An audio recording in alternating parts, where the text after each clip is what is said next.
Oi, gente, sejam todas muito bem-vindas. Estamos começando mais um episódio do programa Bendita Barriga. Bom, eu acabo me apresentando em todos os episódios porque tá sempre chegando gente nova por aqui, então deixa eu falar um pouquinho sobre mim. Eu me chamo Thaís Oliveira e o que eu faço por aqui pelas redes sociais, né? Bom, eu sou especialista na reabilitação de diástase abdominal através dos exercícios físicos e no método hipopressivo. Sou formada pela Escola Diástase Academy e pela Escola Hipopressivo Brasil. Sou graduada em Educação Física, instrutora e pós-graduanda em Pilates. Sou casada, mãe do Benício de 6 anos, da Helena de 4 meses. Sou uma apaixonada pela vida em movimento. Sou tão apaixonada, tanto que eu quis me especializar nessa região do coro feminino. Gosto muito de estudar sobre isso, me encantei por essa especialidade. Sou também idealizadora do método de treinos Bendita Barriga, que consiste em um programa de exercícios específicos para reabilitar diástase, perder medidas e afinar a sua cintura através desse método que eu ajudo mães a transformar sua barriga sem dieta em até 12 semanas. Agora que você já me conhece, vamos começar esse vídeo. Vamos embora abordar comigo esse tema que muita gente desconhece. Fica cheio de dúvidas. Assoalho pélvico e diástase. Qual é a relação? Né? Fica aqui comigo que você vai descobrir e eu quero que você saia daqui munida de conhecimento. Assim, você vai poder passar a entender melhor como que o seu corpo funciona e sinaliza quando algo não vai bem. E também vai poder levar esse assunto por aí, levar para as rodas de conversa na família, entre as amigas. Tudo que você ouvir por aqui você pode espalhar porque tem fundamento científico, tá? Eu não tô falando da boca para fora. Então, assim, você vai aprender muita coisa, a conhecer muito mais sobre o seu corpo. E é importante que o maior número possível de mulheres também consiga entender como que funciona o seu corpo. Só que antes de começar esse episódio, eu preciso te fazer um pedido. Se você ainda não está inscrito no nosso canal, vai lá agora, faça a sua inscrição, ativa o sininho, deixa um comentário relevante. No final desse vídeo, olha, cada comentário, cada dúvida tem um valor muito grande para mim, porque além desse vídeo ser distribuído para o maior número de pessoas, eu consigo aprimorar os conteúdos para que cada vez mais sejam conteúdos relevantes que agreguem conhecimento e valor para você e para quem estiver assistindo. A sua interação genuína é de extrema importância para mim. Bom, 6 em cada 10 mulheres que passaram por uma gestação precisarão de ajuda para reabilitar a diástase e muitas delas acabam perdendo tempo e dinheiro tentando resolver essa situação da barriga projetada da forma errada. Elas acabam acreditando que se trata de gordura localizada na região do abdômen. E quando os sintomas além da barriga saliente surgem, não é simples identificar que a raiz desse problema é a diástase. E aí, essa mulher vai ao médico quando se trata de diástase, o diagnóstico é impreciso. E aí essa mulher vai ao médico e quando se trata de diástase, o diagnóstico é impreciso. Agora me diga você aí, se você conhece alguma mulher que foi ao médico se queixando de dor na coluna, incontinência urinária, dor durante a relação sexual e o diagnóstico foi diástase. Você conhece? Porque eu nunca ouvi falar. Mas se você conhece, me conta aqui nos comentários. Se você conhece alguma mulher que teve diagnóstico de diástase com alguns desses sintomas aí. Tá? E se você conhece, eu desconheço. Muita gente nem sabe o que quer dizer diástase, né? E eu preciso explicar para quem ainda não sabe a definição correta. Bem, a diástase ela é um afastamento dos músculos reto-abdominais, onde toda essa região do nosso núcleo, não só a parede abdominal, perde força e competência para dar conta das suas funções naturais, que é sustentar e conter órgãos, vísceras, estabilizar o tronco, permitindo com que a gente tenha uma postura correta. No último episódio, a gente abordou se diástase é só uma questão estética ou de saúde também. E se você não viu, depois que terminar esse vídeo, você corre lá para ver, porque eu detalhei sintoma por sintoma. É um episódio de utilidade pública, porque quando qualquer um desses sintomas aparece, é difícil pensar na raiz do problema quando se trata da diástase. E aí o que acontece? Você vai se medicando, se acostuma com aquela medicação e fica dependente disso a vida toda, porque o remédio ele mascara a raiz do problema. A dor se alivia quando você toma um remédio, mas depois ela volta. E aí você vai lá e toma o remédio de novo. E eu sei que é assim que acontece, porque eu vivi isso. Bom, agora eu vou te explicar o que é o assoalho pélvico. O assoalho pélvico são estruturas contidas dentro da nossa pelve óssea, a famosa bacia, né? Essas estruturas são os órgãos pélvicos, que é a bexiga, o útero, o intestino, a musculatura do assoalho pélvico e seu tecido conjuntivo, que é a fáscia, nervos e vasos sanguíneos. Mas qual que é a função do assoalho pélvico? Olha, ele deve suportar os órgãos pélvicos e abdominais em suas posições de repouso contra a ação da gravidade, responder ao aumento da pressão intraabdominal durante as situações de esforço, como tosse, espirro, quando você vai dar uma risada, prover a continência urinária e fecal e dos flatos, e ser apto para realizar as funções de micção, de evacuação e da função sexual também e do parto. Agora eu vou falar um pouquinho da musculatura do assoalho pélvico. Ele é formado por músculos de controle involuntário e voluntário.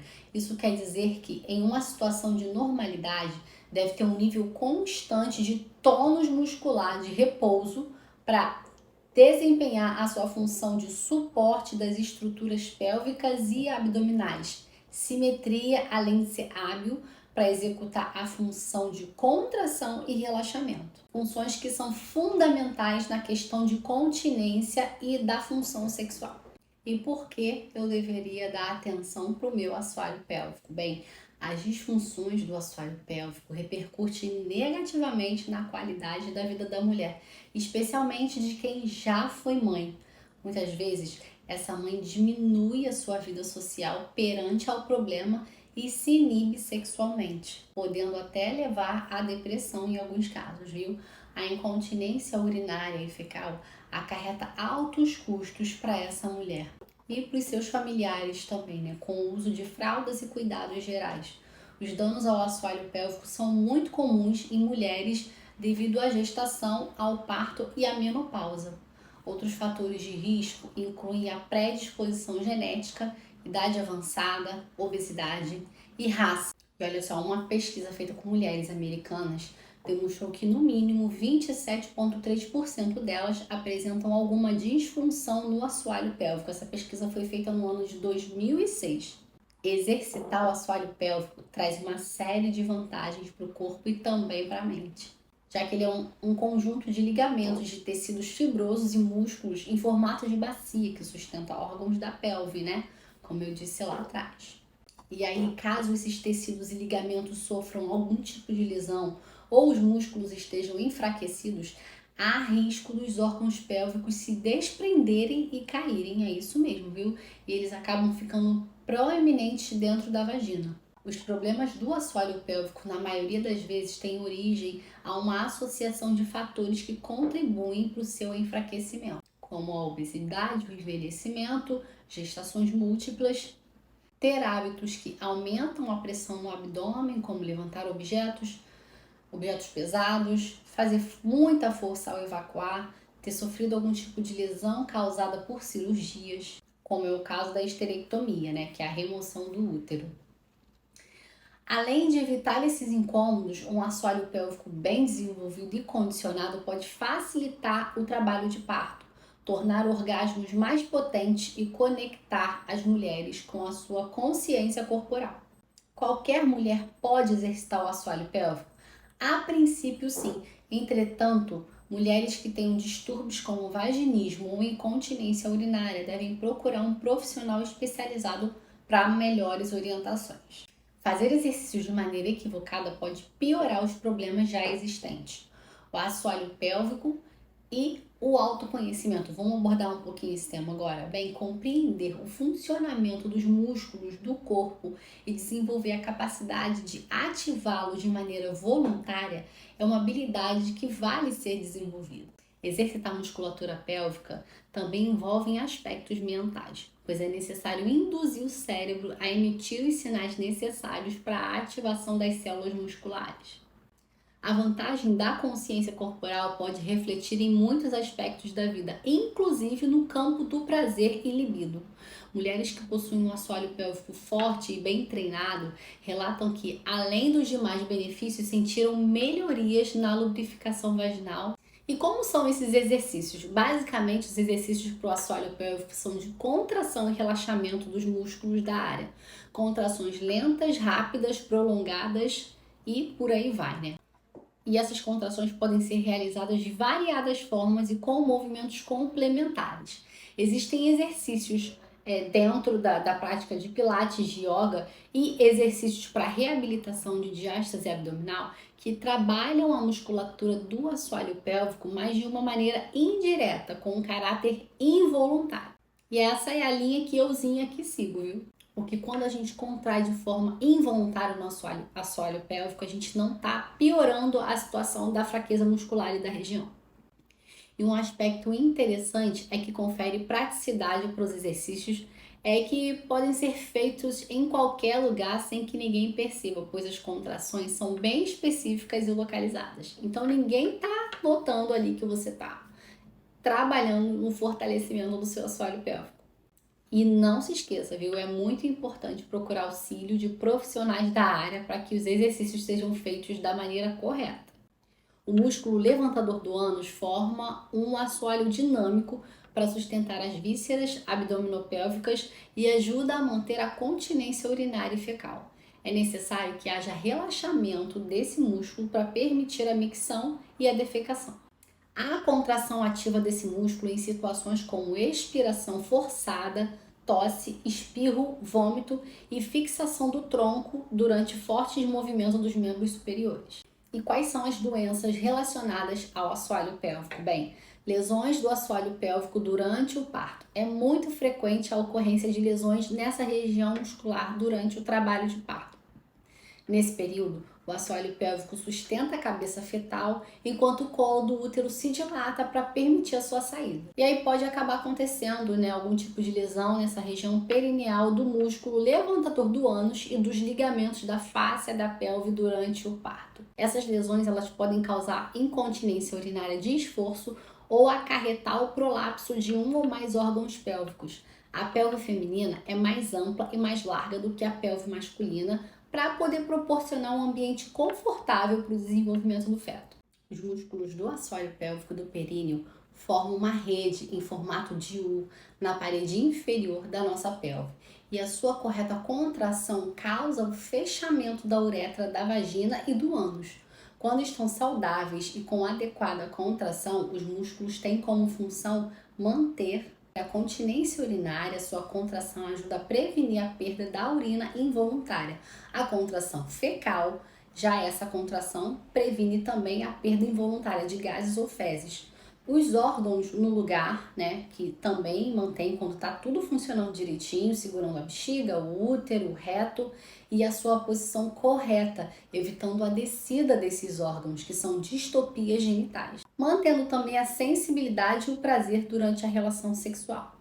Bom, agora a gente vai abordar alguns motivos pelos quais os órgãos da região do assoalho pélvico se enfraqueçam, muitas das vezes acontece por não serem utilizados. É isso mesmo, gente. Não está sendo utilizado, está fraco, enferruja, literalmente, Como todos os outros músculos precisam ser exercitados para funcionarem bem. É muito importante exercitar esses músculos durante toda a vida da mulher. É o mesmo que pegar uma pessoa e deixar ela deitada na cama numa maca 2, 3, 4, 5, 6 meses. Ela precisa de uma fisioterapia para voltar fazer com que seus músculos voltem a funcionar adequadamente, É muito importante exercitar esse músculo durante toda a vida da mulher e não esperar chegar lá na terceira idade, não esperar chegar a alguma situação grave, mais séria, para poder tentar dar um jeito de alguma forma, Desde nova é necessário esse cuidado com os músculos do assoalho pélvico. Outro motivo é a questão da lesão que pode ocorrer durante o trabalho de parto,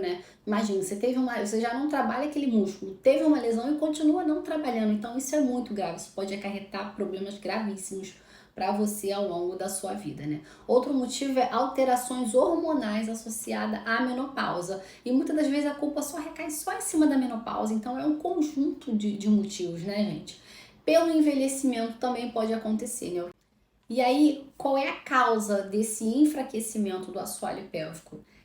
Pode ser desde uma tendência genética de um colágeno menos resistente, passando pelos esforços repetitivos ao longo da vida, como forçar a evacuação, exercícios de impacto, tosse crônica, obesidade, as gestações e os partos, a menopausa e a senilidade que fragilizam o colágeno pélvico. É de suma importância que as mulheres se conscientizem do que é o seu assoalho pélvico para protegê-lo durante as diversas fases da vida, evitando doenças futuras e obtendo uma melhor qualidade de vida ao longo dos anos. Não espere para cuidar quando o problema começar a aparecer. Não faça isso. Bem, o que são os prolapsos dos órgãos pélvicos? Órgãos pélvicos são suportados por músculos e ligamentos que se inserem nos ossos da bacia. Quando esses tecidos de suporte estão enfraquecidos, órgãos como a bexiga, o útero e o intestino podem fazer profusão na parede vaginal, causando o prolapso. E essa é uma patologia muito frequente. Estima-se que 40 a 50% das mulheres experimentarão algum tipo de prolapso, sendo mais frequentes nas mulheres mais idosas. E existem vários fatores de risco para a sua ocorrência. Uma delas é o envelhecimento do pavimento pélvico associado à menopausa e fatores genéticos que condicionam alterações dos tecidos de suporte, a obesidade, a tosse crônica, a gravidez, o parto e o trabalho pesado ao longo da vida. Agora eu vou listar para vocês aqui os tipos de prolapso, viu? As chances de ter um prolapso de órgão pélvico aumentam à medida que as mulheres envelhecem, pois as estruturas que sustentam a pelve acabam se enfraquecendo. O primeiro tipo de prolapso é o cistocele, popularmente conhecido como bexiga caída, porque ocorre quando os músculos e ligamentos da parede vaginal perdem o seu apoio, não conseguindo segurar a bexiga em seu lugar, fazendo com que ela escorregue e seja facilmente tocada através da vagina. Em casos mais avançados, a saliência da bexiga se forma visível fora da vagina. Entre os sintomas mais comuns estão a sensação de peso na bexiga, desconforto na região pélvica, bexiga hiperativa, perda involuntária de urina, entre outros. Um outro tipo de prolapso que é conhecido como retocele ocorre quando a parede vaginal inferior perde o seu apoio, ocasionando um abaulamento na parede frontal do reto, permitindo com que o mesmo inche para dentro da vagina. Pode gerar dificuldades nos movimentos intestinais e incontinência de fezes e gases. O outro é o enterocele. Semelhante ao prolapso do reto, o enterocele pode ocorrer após uma histerectomia, que é a retirada do útero, né? E costuma se formar quando o intestino delgado incha através da parte superior da vagina. Os sintomas costumam se manifestar através de uma pressão na pelve, na vagina e também nas costas. Outros sintomas como infecção urinária, diarreia, dores nas pernas e alterações do hábito intestinal podem acompanhar esse quadro. E o prolapso uterino ele pode ser dividido em graus e o seu tratamento poderá depender da gravidade do grau desse prolapso. Então, o grau 1 representa a descida do útero no interior da vagina. O grau 1 também pode ser denominado como ligeiro. Já o grau 2, o colo do útero desce até a entrada da vagina. O grau 2 ele pode ser denominado moderado. O grau 1 e 2 podem causar desconforto para a mulher, mas possuem tratamentos mais leves, como exercícios que possam ajudar na musculatura da pelve.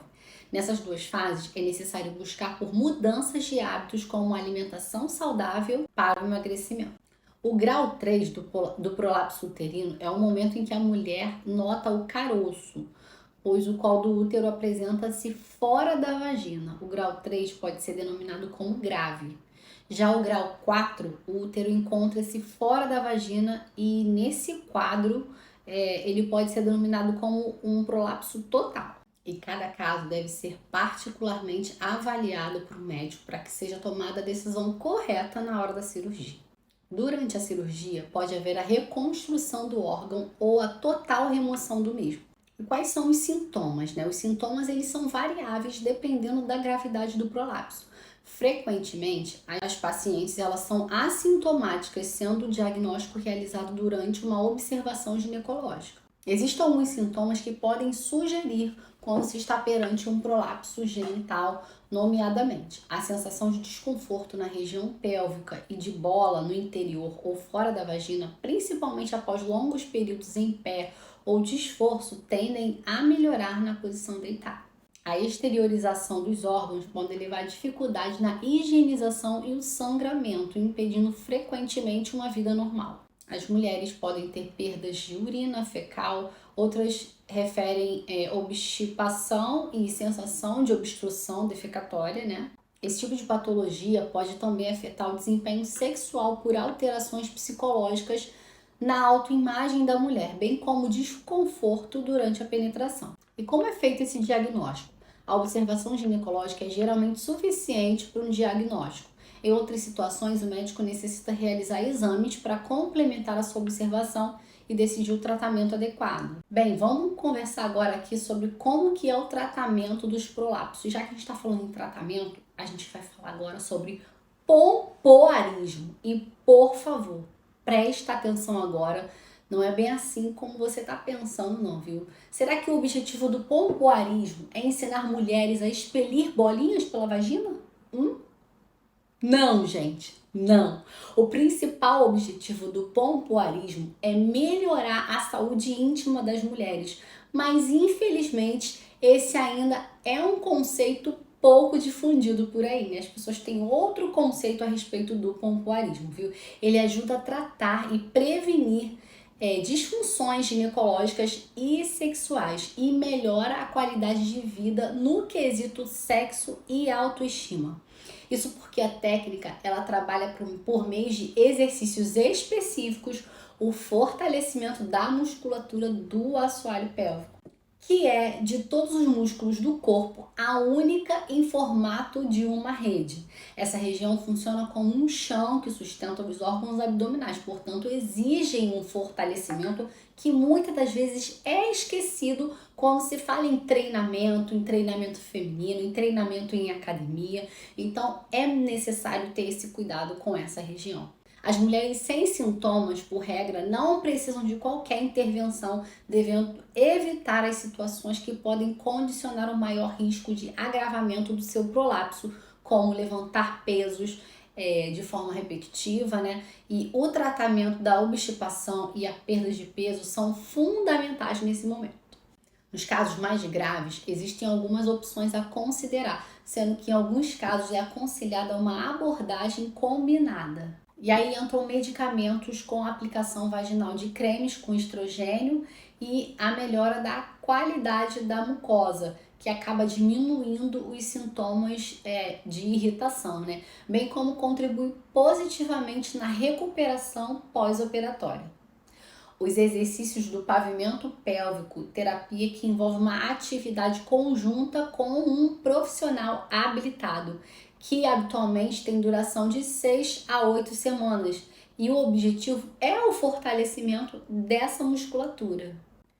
O fortalecimento através do exercício físico pode ajudar a melhorar e a prevenir o agravamento dos estágios iniciais do prolapso de órgão pélvico. E isso exige tempo, motivação e técnicas adequadas. Tem também os pesares, que são dispositivos normalmente feitos com silicone, né, que se insere na vagina, cuja função é propiciar um suporte mecânico aos órgãos prolapsados. E isso alivia os sintomas. Existem pesares com diferentes formas e tamanhos. Eles são adequados em situações que pretendem adiar ou evitar uma cirurgia. Os pesares necessitam ser ajustados pelo médico a fim de encontrar o tipo e o tamanho mais adequados para cada mulher. Eles deverão ser removidos e substituídos de 3 em 3 meses ou quando necessário. E para evitar infecções, efetuar uma reavaliação da situação. A cirurgia nas mulheres sintomáticas e com alteração importante na qualidade de vida, a intervenção cirúrgica é a melhor abordagem nesse caso, tá? Existem diferentes formas de abordar a reconstrução pélvica, né? Pode ser feita por via vaginal, laparoscopia ou abdominal. com ou sem recursos a próteses. A escolha está dependente de uma série de fatores como a idade da mulher, a saúde em geral, cirurgias prévias e a gravidade do prolapso. A experiência do cirurgião e a preferência da mulher também são condicionantes importantes nesse caso. O prolapso recorrente pode ser devido à persistência dos fatores que causam o prolapso inicial, como os esforços físicos, a obstipação e a própria fraqueza dos tecidos. E quais são os efeitos do fortalecimento da musculatura do assoalho pélvico na satisfação sexual, hein? Bom, segundo um estudo científico realizado no ano de 2021, tá fresquinho esse estudo, hein? Os músculos do assoalho pélvico exercem um importante papel nas funções sexuais femininas. Entretanto, a hipotonicidade e o desuso da musculatura interferem na função sexual. Várias situações podem levar ao enfraquecimento dessa musculatura, como por exemplo a gestação e o parto. O propósito da reabilitação dos músculos do assoalho pélvico é aumentar a força da musculatura pélvica, aprimorando as atividades fisiológicas da musculatura e, consequentemente, melhorando a vascularização local e estimulando a função sexual. Tanto o autoconhecimento quanto o fortalecimento do assoalho pélvico são recursos utilizados para tratar disfunções sexuais, aumentando o desejo sexual e a excitação. Através dos exercícios de fortalecimento, sobretudo os músculos que compõem o corpo cavernoso do clitóris, tem uma melhor resposta sensório-motora na contração involuntária dos músculos do assoalho pélvico. Lembra que eu falei que essa é a prática adotada por mim? Então, durante o orgasmo, é importante enfatizar que os exercícios propiciam a melhora na sexualidade. São exercícios terapêuticos e preventivos para patologias como prolapso genital, disfunções sexuais e incontinência urinária. Foi aí que eu fiquei pensando, foi aí que eu entendi o porquê de tantas mulheres maduras perderem o interesse pelo sexo. Eu sei que isso é uma questão multifatorial, né? Mas olha como é importante você entender sobre o seu corpo e resolver essa questão. Gente, sexo é bom em qualquer idade. Vai viver e aproveitar essa vida que Deus te deu, viu? Não tem outra não, hein? Bom, hoje você conheceu em detalhes um pouquinho mais sobre o seu assoalho pélvico e sobre a importância de cuidar desse conjunto de músculos visando a sua qualidade de vida, não só física, mas especialmente emocional. Então é importante cuidar, não negligencie a sua saúde, independente da sua idade. Ah, mas eu sou jovem ainda, não preciso pensar nisso agora, Thaisa. Olha, se eu fosse você, pensava assim, viu? Porque a vida, ela passa num piscar de olhos. E quando você vê, tá vivendo alguma dessas situações aí que deu para entender que são bem desconfortáveis, bem desconcertantes e podem realmente ativar problemas até psicológicos, uma depressão, crise de ansiedade, você se fechar, porque tá vivendo uma situação muito complicada. Então não espere chegar a esse ponto, mas se chegar o quanto antes você perceber e cuidar, vai ser melhor. Não tenha vergonha, não se esconda, procure um médico para avaliar a sua situação e cuida para que você continue desfrutando da sua liberdade de ir e vir, sem pensar nessas coisas. Os problemas foram feitos para serem resolvidos, viu? Conhece alguém que está passando por alguma dessas situações? Encaminhe esse vídeo para ela agora. Avisa para ela que tem solução, viu? Bom, esse foi mais um episódio da série Bendita Barriga. Se você ainda não deixou seu like nem se inscreveu no nosso canal, faça isso agora, viu? Antes de você ir embora. Eu fico por aqui, te encontro no próximo episódio.